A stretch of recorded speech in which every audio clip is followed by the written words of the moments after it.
Ever since the diagnosis, the world seemed to shrink into a series of sterile rooms and hushed conversations. Cancer, they said, a word that echoed endlessly in my mind. But amid the turmoil of treatments and tests, it was Emily, my wife, who stood as my beacon of hope. Or so I believed. I remember the day it all began to unravel. The hospital room, bathed in the cold light of dawn, felt more like a sanctuary, a place where my fight against the unseen enemy within me felt almost noble. Emily sat beside me, her smile forced, her eyes distant. I tried to reach out, to understand, but each attempt felt like grasping at shadows. "Is everything okay, Em?" I asked, my voice barely a whisper. I feared the answer before she even spoke. She turned her gaze away, a silent storm brewing behind her eyes. "It's just hard to see you like this," she murmured. But there was something more, a hidden depth to her words that I couldn't fathom. As the days passed, Emily's visits grew shorter, her excuses more frequent. "Work is hectic," she'd say, or, "I'm just not feeling well." I wanted to believe her, to trust in the love that had once seemed unshakable. But the gnawing doubt, fed by her absences and evasive glances, grew into an insidious beast, consuming my already waning strength. Then came the evening that shattered my world. I was alone, as I had grown accustomed to, staring at the ceiling, trying to find patterns in its sterile expanse. The door creaked open, and in walked Emily, her face a canvas of guilt and sorrow. "John, we need to talk," she began, her voice trembling. The words that followed felt like a physical blow, each syllable a hammer strike against the fragile structure of our life together. "I've been seeing someone else," she confessed, the words spilling out in a torrent of tears and regret. My heart, already burdened by disease, now bore the weight of betrayal. The room spun around me, and in that moment, I felt more lost and alone than I had ever felt in the sterile confines of my hospital bed. How could she, I wondered, when I was fighting for my life? But as the initial shock faded, replaced by a deep, aching sorrow, I realized that Emily, too, was fighting a battle I hadn't seen. It was a battle of loneliness, fear, and the overwhelming weight of watching the person you love fade away before your eyes. In the depths of my despair, I faced a choice. To let this betrayal consume the remaining flickers of my life, or to try and understand, to forgive. It was a choice that would define the path of my healing, not just from the cancer that ravaged my body, but from the wounds of a broken heart. In the days that followed Emily's confession, I found myself adrift in a sea of conflicting emotions. The sterile walls of my hospital room, once a haven, now felt like a prison. The incessant beeps of the machines monitoring my vitals seemed to mock my pain, a constant reminder of the frailty of both body and heart. I tried to make sense of it all, to find some semblance of understanding in the chaos that my life had become. Emily's words echoed in my mind, a litany of apologies and explanations. She spoke of loneliness, of the crushing weight of my illness on her shoulders, of seeking solace in the arms of another. But all I could hear was the shattering of the trust that had been the foundation of our marriage. I grappled with the burning question: why? Why, when I was fighting for every breath, did she turn away? I remembered our vows, spoken with such conviction years ago, now tainted by the harsh reality of her betrayal. In sickness and in health, we had promised, but those words seemed hollow now. As the days turned into weeks, I began to withdraw into myself, building walls around my heart to protect it from further pain. My interactions with the medical staff became mechanical, my responses automatic. I lost interest in the progress of my treatment, the once encouraging news of my improving condition now falling on deaf ears. The visits from Emily became a torture of their own. She tried to reach out, her eyes brimming with tears, her hands trembling as they reached for mine. But I couldn't bring myself to accept her touch, to bridge the gulf that her actions had created. Each visit left me more drained, more hollow than the last. In those long, sleepless nights, I found myself reflecting on our life together. I remembered the good times, the laughter and love that had once defined us. And in those memories, I saw glimpses of the woman I had fallen in love with, not the stranger she had become. It was a bitter realization, knowing that the person who had been my partner, my confidant, was now the source of my deepest pain.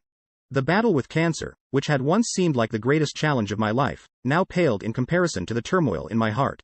I was winning the fight against the disease, but losing myself in the process. The irony of it all was not lost on me as my body grew stronger, my spirit waned. In the midst of this turmoil, a new resolve began to take shape within me. I realized that I couldn't let this betrayal define me, couldn't let it be the end of my story. I had fought too hard against cancer to allow my spirit to be broken by heartache. It was time to confront the pain, to face the reality of our fractured marriage, and decide what the future held for me, with or without Emily. The turning point came on a particularly cold morning, the kind where the world outside seemed frozen in time. I was sitting in my hospital room, staring out the window at the barren trees, their branches like the gnarled fingers of old hands.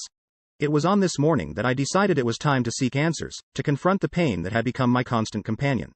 Emily came in, her steps hesitant, as if she was walking on a path strewn with glass. Her eyes were red, a testament to sleepless nights and silent tears. For the first time since her confession, I found the strength to look into those eyes, to really see her. "Tell me everything," I said, my voice steady despite the storm raging inside me. "I need to understand, Emily." And she did. She spoke of her fear and loneliness, of feeling abandoned even as she knew I was fighting for my life. She talked about Mark, the man she had turned to, how their relationship had started as a friendship and then spiraled into something more.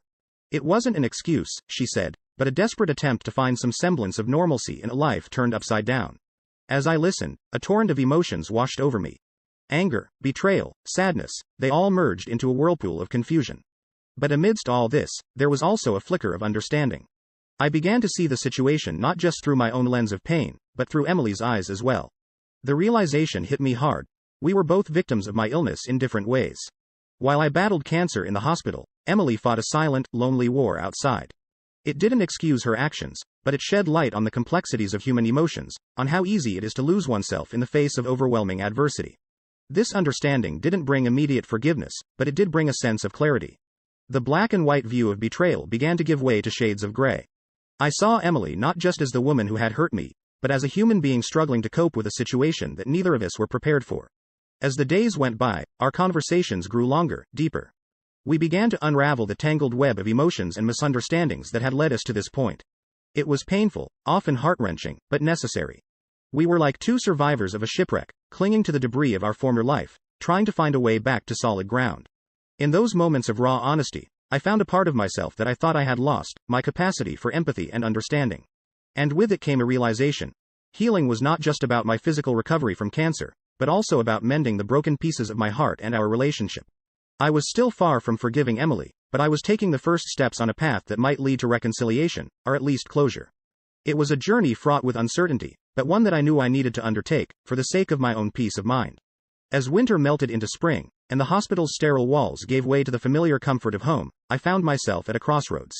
My physical health had improved remarkably, a testament to modern medicine and my body's resilience. But emotionally, I was still navigating through a labyrinth of pain and betrayal. Emily and I had started attending couples therapy, a weekly pilgrimage into the depths of our hearts and minds. It was there, in that space of vulnerability and openness, that we laid bare the rawest parts of our souls. We talked about everything, our fears, our dreams, the moments where we felt most alone. It was during these sessions that I realized the magnitude of what we had lost, and what we might still salvage. The therapy was not a magic cure. There were days when the anger and hurt resurfaced with a vengeance, days when I questioned everything. But there were also moments of profound connection, glimpses of the love that had once been the cornerstone of our relationship. One evening, as we sat in the quiet of our living room, Emily reached for my hand. It was a simple gesture, but one that spoke volumes. For the first time in months, I didn't pull away. Instead, I let our fingers entwine, a tentative bridge over the chasm that had formed between us. "John, I'm so sorry," she whispered, her voice thick with emotion. "I know I can't undo the hurt, but I want to be here for you, for as long as you'll let me." Her words echoed in the silence, a fragile offering of hope. I looked at her, really looked, and saw not just the woman who had betrayed me, but the partner who had shared my life, my joys, and my sorrows. "I don't know what the future holds, Emily," I replied, my voice steady despite the turmoil inside. "But I'm willing to find out, together." In the weeks that followed, we began to rebuild, piece by painstaking piece.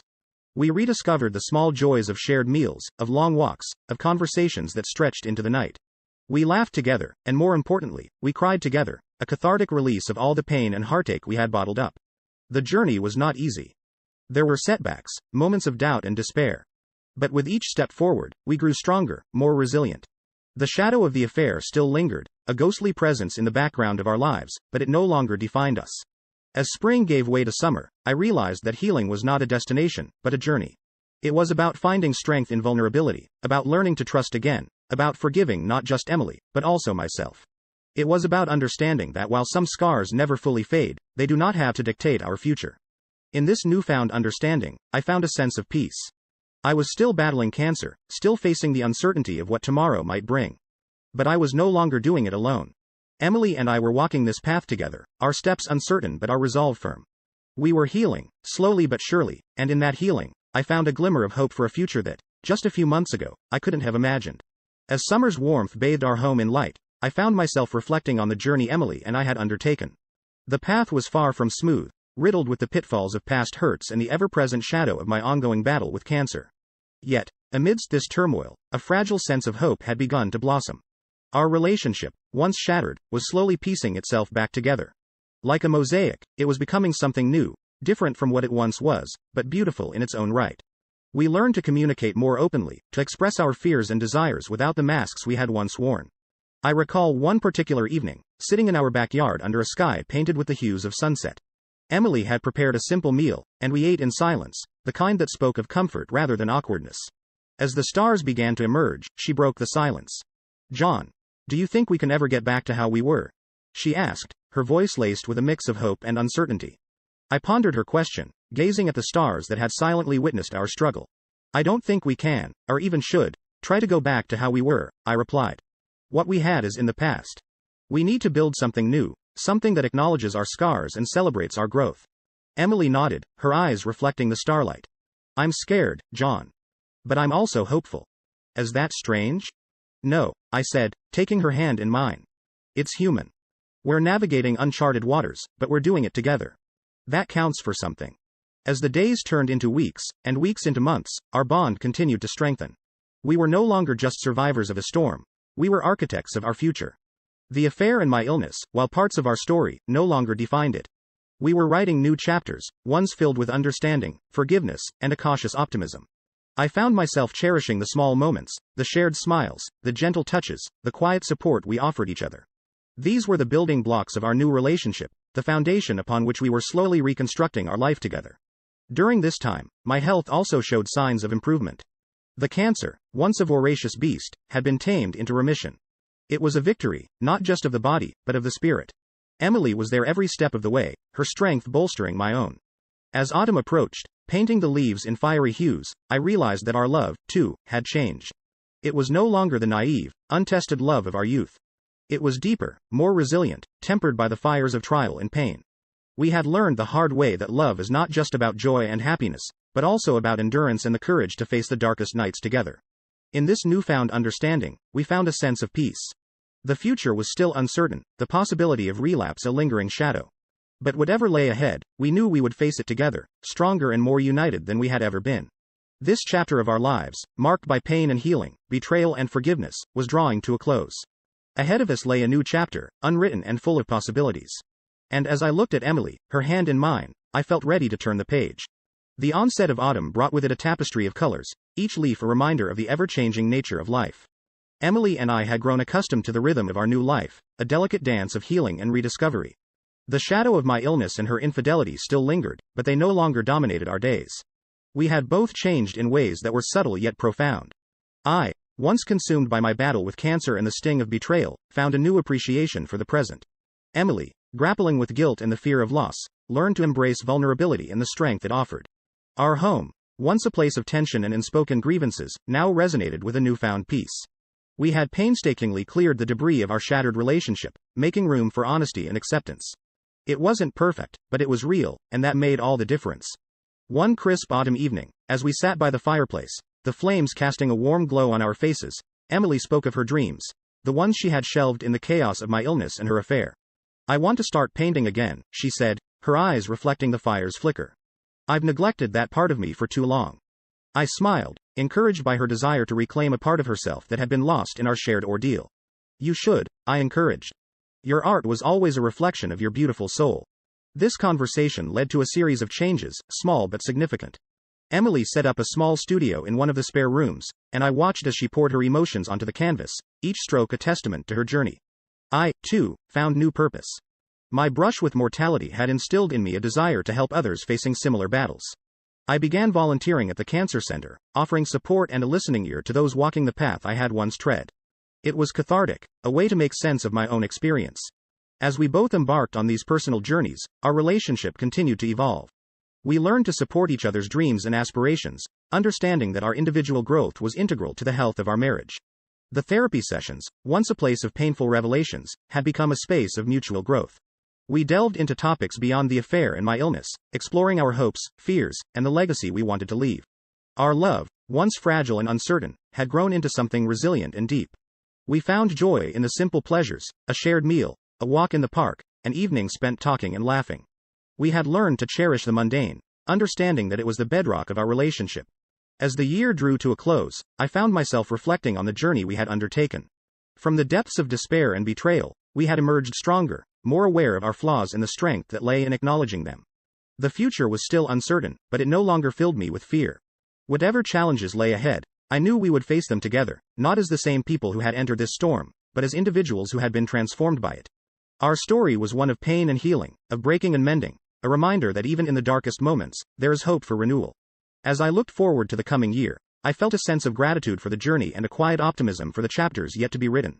As winter enveloped our world in a blanket of snow, it brought with it a sense of renewal. The stark landscape outside mirrored the clean slate that Emily and I had worked so hard to create. The cold, crisp air was invigorating, reminding me of the preciousness of each breath, each moment. Our relationship had entered a phase of quiet contentment, marked by a deeper understanding and acceptance of each other's flaws and strengths. The pain of the past, while not forgotten, had begun to recede, making way for a future filled with possibilities. Emily's art had flourished, her canvases vibrant expressions of her inner journey. I often found myself mesmerized by her work, seeing in it a reflection of her soul's resilience. Her studio had become a sanctuary for her, a place where she could channel her emotions into something tangible and beautiful. For me, the volunteer work had become a source of profound fulfillment. Sharing my experience with others who were battling cancer provided a sense of purpose that I hadn't realized I was missing. It was during one of these sessions that I met Alex, a fellow cancer survivor whose zest for life was infectious. Alex and I quickly became friends, bonding over our shared experiences and outlook on life. He introduced me to a local support group, a community of survivors and fighters who had faced their own battles with cancer. This group became a second family to me, a network of support and encouragement that was invaluable. The holiday season approached, a time that had once been fraught with tension and unspoken grievances. But this year felt different. Emily and I decorated our home together, laughing and reminiscing about past holidays. The act of hanging ornaments on the tree, once a mundane task, now felt symbolic, each decoration a marker of our journey, our resilience. We hosted a small gathering for our friends and family, a celebration of life and the bonds that had sustained us through the toughest of times. I looked around at the faces illuminated by the soft glow of holiday lights, feeling a deep sense of gratitude. Emily, noticing my reflective mood, squeezed my hand gently. "What are you thinking about?" she asked, her eyes sparkling in the festive light. "Just how far we've come," I replied, smiling. "And how lucky I am to have you by my side." The evening was filled with warmth and laughter, a testament to the healing power of love and friendship. As the guests departed, leaving us in the quiet of our home, I felt a profound sense of peace. The journey Emily and I had embarked upon had not been easy. It had tested us in ways we never imagined. But as we stood there, amidst the remnants of the celebration, I realized that we had emerged stronger, more connected than ever before. As the year came to a close, I looked back on the challenges we had faced, the pain we had endured, and the growth we had experienced. It was a testament to the human spirit's ability to adapt, to heal, and to find joy even in the darkest of times. Our story was still being written, each day a new page in a book filled with love, struggle, and triumph. And as I looked forward to the coming year, I did so with a heart full of hope, ready to embrace whatever lay ahead, knowing that together, Emily and I could face anything. As the first buds of spring began to appear, signaling the end of another harsh winter, Emily and I welcomed this season of new beginnings with open hearts. The world around us was awakening, and so were we, to the possibilities that lay ahead. The harsh trials of the past had not only tested our resolve but had also sown the seeds of a deeper, more enduring bond between us. Our home, once a silent witness to our struggles, now resonated with the sounds of life and laughter.